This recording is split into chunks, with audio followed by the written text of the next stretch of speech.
మరి చేసి ఇతను సస్పెన్షన్ పెట్టండి. ఏమి ఇష్టం వచ్చినా పంపిస్తున్నాను. పిల్లలు ఏం పర్మిషన్ లేకుండా ఏం లేకుండా.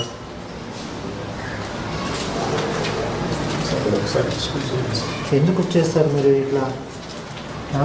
ఏం ఇది లేకుండా అంటే తెలంగాణకు ఒక రూల్స్ ఉంటాయి, మీకు ఒక రూల్స్ ఉంటాయండి. పొరపాటు ఏంటి? ఇంతమంది స్టూడెంట్స్ని ఇంత తొందరగా ఎందుకు పంపించారు? లేదు సార్, లంచ్ వాళ్ళు కూడా ఉన్నారు.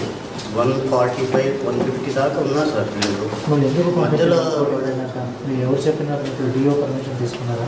లేదు సార్. మరి ఎందుకు పంపించేసారు? నేను టీసీ రాస్తూ ఉన్నాను సార్, టీసీ రాస్తూ ఉన్నాను. నా నోటీసులు ఉంటే మరి ఎవరు టీసీ రాస్తూ ఉన్నాను సార్ కదా. 45, 50 minutes కాదు. మరి ఎవరు పంపించారు? పర్మిషన్ తీసుకుంటారా?